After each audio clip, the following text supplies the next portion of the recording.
Allez, donc je vais finir les présentations pour aujourd'hui. Voilà, on vous a dit beaucoup de choses. Je vais essayer de ne pas tout reprendre, d'accord, parce que bon, on se répète un peu. En plus, j'ai dû un peu m'absenter, enfin, j'ai pas tout suivi. J'espère que je vais éviter de redire les mêmes choses ou au moins passer rapidement. Je crois que vous avez compris, j'ai entendu mon collègue, il a déjà bien dit, la prépa ATS c'est une super opportunité pour vous. Félicitations d'être là. Je ne vais pas réinsister sur les opportunités d'école, etc. Mais retenez, j'insiste là-dessus, que l'idée c'est de progresser. D'accord? Vraiment, il faut avoir cette idée en tête. Et pour progresser correctement l'année prochaine, il y a différentes choses qu'il faut avoir en tête. D'accord? Et donc, une chose essentielle, c'est qu'il va falloir se mettre au travail. Et moi, je ne vais pas vous donner du travail pendant les vacances en mécanique.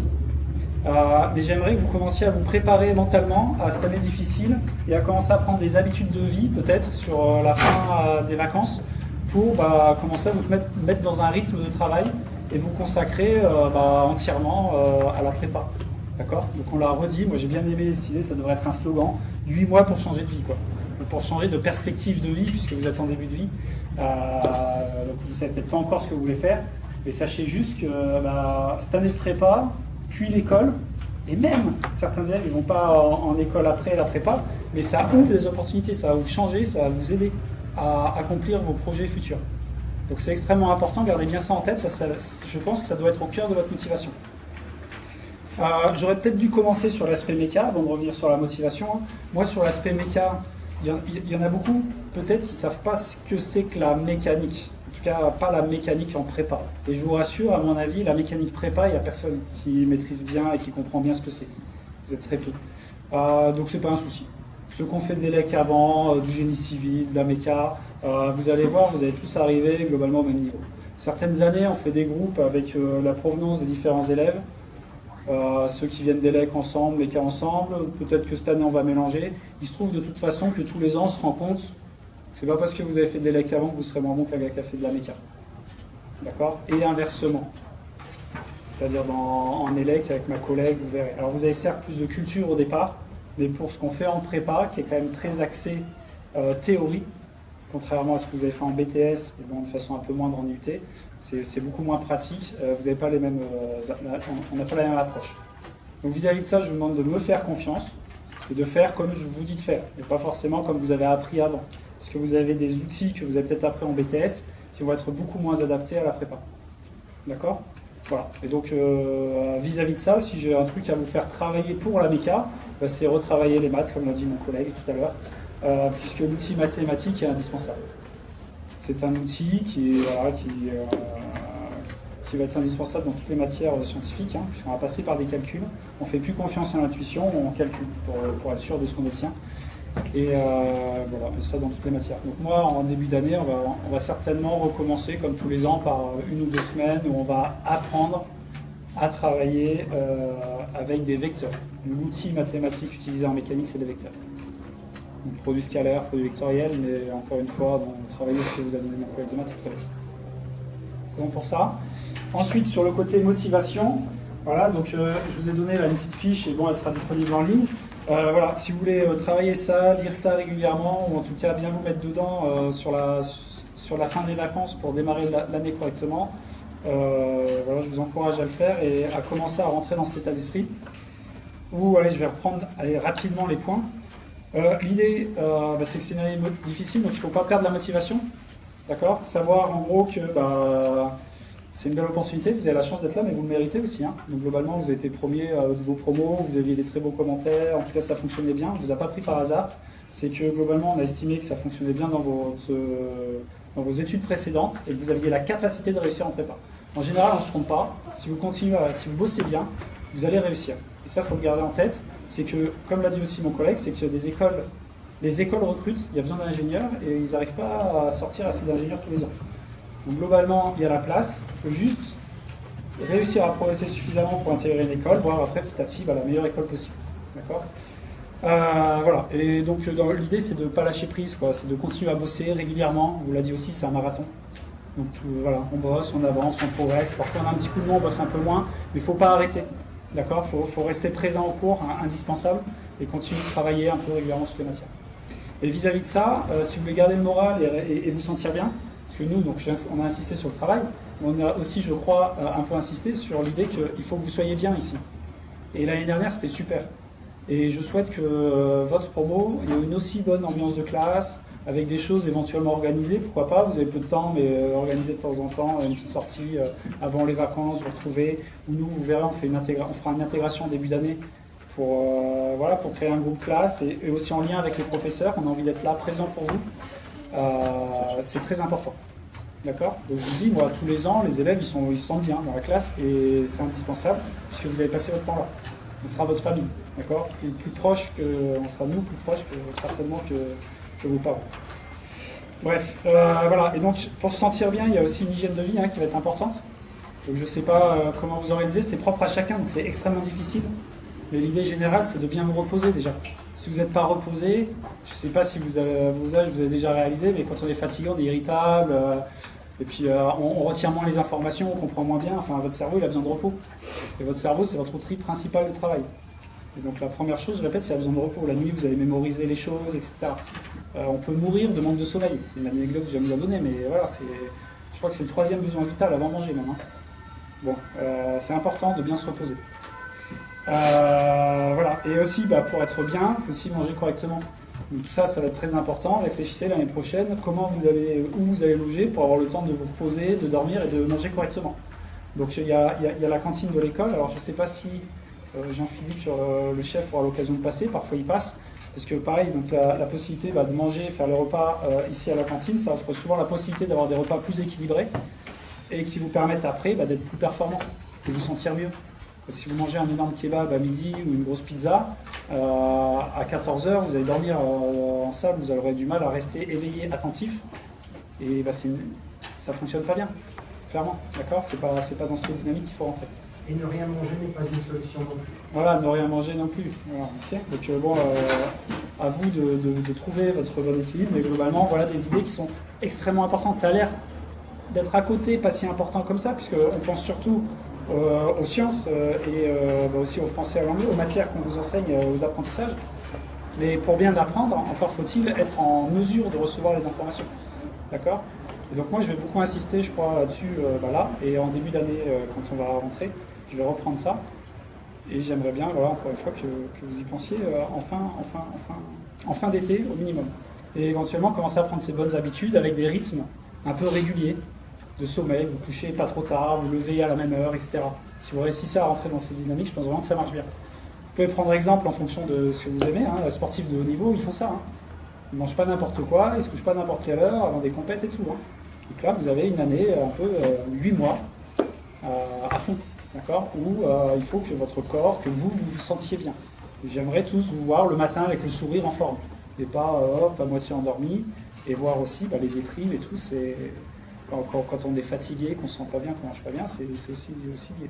Les élèves parfois qui abandonnent, c'est des élèves qui ne dorment pas assez souvent. Du coup, en classe, ils ne sont pas bien, ils ne sont pas très attentifs. Du coup, le soir, c'est pire que tout, parce que le cours qu'ils n'ont pas compris, il faut le travailler. Puis avant de faire les exercices, voilà. Donc ils rentrent dans un cercle vicieux où ils perdent du temps, où ils dorment encore moins, où ils se sentent de moins en moins bien. Et alors, il n'y en a pas beaucoup, je vous rassure, mais ça arrive parfois qu'il y ait des élèves qui abandonnent et ils rentrent dans ces mauvaises dynamiques. Donc je vous mets en garde. Et encore une fois, je vous encourage à prendre la bonne dynamique, pas la mauvaise. Okay. Voilà, bon, je vais peut-être pas tout relire, mais après, évidemment, faut travailler régulièrement, toutes les matières, tout le temps. Régulier. Avec, je vous le dis aussi, c'est important, pour vous sentir bien, peut-être de vous aérer l'esprit de temps en temps, garder une activité sportive, je sais pas, ou musicale, artistique, pour aussi, voilà, vous reposez, ça fait partie du repos et de votre équilibre pour que vous vous sentiez bien, j'insiste là-dessus. Donc à vous de trouver ça, évitez du coup il va aussi falloir apprendre à lâcher un peu vos téléphones, les applications, je ne sais pas sur quoi vous passez beaucoup de temps, mais on s'en rend compte tous les ans que c'est de plus en plus présent, je crois, c'est que vous avez du mal à décrocher vraiment des réseaux sociaux, je ne sais pas, de YouTube, des vidéos YouTube, des jeux, certains. Les téléphones, il va falloir apprendre un peu à les mettre en œuvre. Si vous pouvez mettre, moi, honnêtement, pendant une année, vous achetez un Nokia 3310 comme j'avais quand j'étais jeune. Voilà, et puis juste pour rappeler si besoin, et puis plus d'appli, plus rien, ou au moins quand vous travaillez, vous mettez en mode avion. Parce que ça, c'est des habitudes qu'il va falloir prendre, je pense, pour vous centrer sur le travail et être présent avec nous au travail. Et vous verrez, je pense que ça peut vous faire du bien en plus.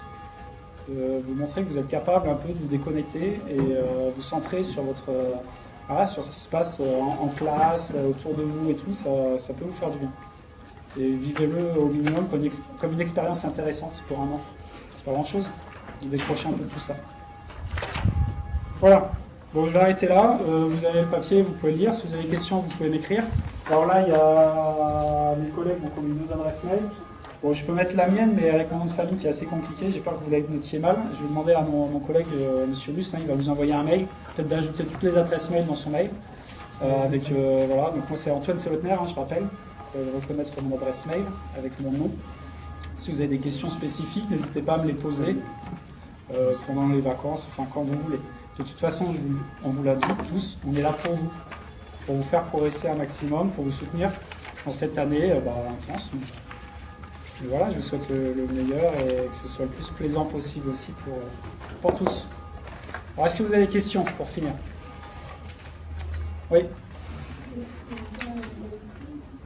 Non, ouais, alors j'ai très peu parlé, j'ai dit que vous ne saviez pas ce que c'était, je peux en parler un petit peu. C'est la mécanique du solide, d'accord? Et nous, on va étudier les vitesses, les forces, au début d'année, d'abord, dans un premier temps. L'insolide, voire plus, en fait, c'est de mécanisme. On étudie en sciences de l'ingénieur d'une manière générale avec mes collègues les systèmes créés par l'homme et qu'on utilise parfois. Alors les systèmes automatisés en général, sur lesquels il y a une structure mécanique. Donc moi j'étudie la partie mécanique et ma collègue étudie plutôt la partie électronique commande. Okay, et donc vis-à-vis de ça, donc c'est force, vitesse sur les différentes pièces du solide, donc solide indéformable, c'est la base du programme. Et après, une fois qu'on est bon sur les efforts et sur les vitesses, on peut tenter la dynamique. Là, c'est le lien entre les forces et les accélérations. Vous avez certainement fait un peu de dynamique. Mais nous, ça, quand on travaille on travaille avec des vecteurs et même 2 ensembles de vecteurs de dimension 3. En dimension 3, on a 2 vecteurs, un pour les déplacements et un autre pour les rotations. Donc là, je rentre un peu dans les détails. Mais en gros, voilà, on travaille en dimension 6. Parce que d'où l'aspect aussi un peu mathématique. Ces 2 vecteurs, on les met dans des torseurs, peut-être que vous avez entendu parler des torseurs, mais je répète, peu importe. Après, si vous voulez vous préparer un peu plus spécifiquement à la méca, faire un peu plus, vous pouvez travailler les opérations vectorielles, produits scalaires, produits vectoriels. Mais c'est ce qu'on fera beaucoup en début d'année, ça peut vous aider. Oui? Il n'y a pas de colle le samedi matin. Alors l'emploi du temps, on vous en parlera en début d'année, plus en détail, mais les samedis matins, par contre, il y a des DS. Samedi matin, 8h midi, vous aurez des DS. Donc ça, pour l'organisation générale, c'est bon de savoir, si vous réfléchissez un peu à vos logements, comment vous allez vivre. Je vous ai dit que c'était important de réfléchir à tout ça, votre cadre de vie, pour que tout soit simple, pour vous, globalement, le plus simple possible. Les cours commencent le lundi à 9h, je pense qu'on va le garder. Ça permet à ceux qui viennent de plus loin ou quoi d'avoir un peu plus de temps pour arriver au lycée. Et ça finit le dimanche à midi, voire en fin d'année, le samedi, pardon. Le dimanche, ouais. Le samedi à midi, voire à 13h. Certains, on est en toute fin d'année en SI, l'épreuve de SI à la fin du concours, elle dure 5 heures. C'est une épreuve commune, ELEC, avec ma collègue MECA. D'accord, c'est regroupé dans un gros sujet, c'est 5 heures. Donc pour vous y préparer, en fin d'année, on fait des DS de 5 heures, de 8h à 13h. Mais sinon, globalement, les samedis, c'est 8h midi. Et les cours, c'est de 8h à 18h20, ça peut être. Et on met des colles, des interrogations orales. Entre midi et 2h, on vous laisse 2 heures de temps libre. Mais en général, ce temps libre, vous avez qu'1 heure, puisqu'il y aura très souvent 1 heure avec un des professeurs pour une interrogation orale, avec votre groupe de colle. Voilà, pour les grandes lignes de l'emploi du temps, c'est, 48 heures devant les profs par semaine, peut-être dans une salle devant prof. Et derrière, évidemment, il y a le travail pour assimiler tout ça. Est-ce que vous avez d'autres questions? Oui? On n'a pas parlé de l'informatique parce que c'est un petit peu anecdotique dans le gros programme classe préparatoire, mais on peut en parler effectivement. Donc l'informatique, normalement il y a une réforme qui est en train de passer, qui est en cours. Ça devrait être le langage Python qui va vous être enseigné. Mais c'est 1 ou 2 heures par semaine, vous aurez vous. Et c'est quelques points au concours. Par contre, ça a de plus en plus d'importance après dans les écoles d'ingénieurs et le métier d'ingénieur. Donc ça reste quelque chose d'important. Et pour votre réussite au concours, c'est la matière peut-être la moins cruciale, la moins de coefficients. Voilà. L'objectif du programme étant de vous donner des outils numériques qui vous permettent de répondre aux problématiques qui sont posées en physique, en maths, en élec ou en méca. C'est-à-dire qu'on tourne sur des équations, on obtient des équations, c'est des modèles du réel, ce sont des équations souvent différentielles. Et on vous donne en gros l'idée, l'objectif final, c'est d'être capable numériquement de résoudre ces équations. Vous apprendrez à les résoudre de manière théorique dans toutes les matières, avec des approches parfois un peu différentes, Mais on peut aussi résoudre certaines équations qu'on ne sait pas résoudre à la main avec l'outil numérique. Voilà, c'est ça l'objectif. Donc équation différentielle éventuellement, système d'équations. On va voir si on va aller au bout de système d'équations différentielles, avec plusieurs, avec des dérivés partiels. On verra jusqu'où on va, mais on peut. Est-ce que vous avez d'autres questions? Ça va? Et vous, voilà, donc beaucoup d'infos, pas d'inquiétude. Préparez-vous au mieux pour tout ça. Profitez de vos vacances aussi. Lisez vos œuvres en français, bien sûr. Et puis on se revoit, j'espère tous, à la rentrée prochaine, lundi 10h. Eh bien, je vais en parler pour terminer. C'est important. On se donne rendez-vous ici même le lundi 1er septembre, 10h pour commencer. D'ici là, je vous aurai contacté par mail pour vous donner toutes les informations nécessaires et tout ce dont vous avez besoin pour l'emploi du temps. Et comme on l'a dit, il y a un nouveau programme qui apparaît, donc on vous laissera le temps, nous aussi, de le découvrir. Mais en tout cas, voilà, votre prochaine... Vous êtes libre jusqu'au 1er septembre et on espère que vous aurez bien assimilé tout ce qu'il faut faire pour réussir au mieux cette année. Si vous avez des questions, vous n'hésitez pas à nous contacter. Je serai le premier à vous contacter. Je vous donnerai toutes ces coordonnées, les documents dont on a parlé, pour que vous ayez la possibilité de gérer ces 2 mois qui nous séparent de la rentrée au mieux. Et venez donc en forme, motivé, prêt à travailler. Un an. On va recevoir un deuxième groupe cet après-midi, donc vous n'étiez pas tous ici. Il y en a aussi qui ne pouvaient pas être présents. Donc c'est pour ça qu'on a enregistré la séquence ici, pour que tout le monde, pour vous aussi d'ailleurs, si vous avez raté une information, mais j'en doute, vous ayez à nouveau toutes ces informations pour ceux qui n'étaient pas là et ceux que l'on verra cet après-midi avec qui on va recommencer de la même façon. Oui, on les mettra en ligne, donc n'hésitez pas à les relire, à les réécouter si vous êtes besoin. On est une promo de combien? Ah, c'est une bonne question. L'effectif est maximum de 48. Et après, ça va dépendre. C'est ce qu'on essaye de gérer aujourd'hui. C'est un peu compliqué. Mais la salle, Marianne, l'année passée, il n'y avait pas beaucoup de places disponibles dans la salle. Ils étaient 43 l'année passée. Donc voilà un petit peu l'effectif que l'on a pour une classe ATS au lycée du Rempart à Marseille. Avec les cours en classe entière, il y a aussi beaucoup de séances en TD, voire TP, en demi-classe, dans certaines séances d'informatique entières. C'est pas du tout un souci. L'effectif peut parfois faire peur, mais ça fonctionne très bien. Comme vous êtes tous attentifs et motivés, c'est facile. Pas d'autres questions? Bon, bah, merci de votre présence. Merci. Et ça arrive, et bonnes vacances.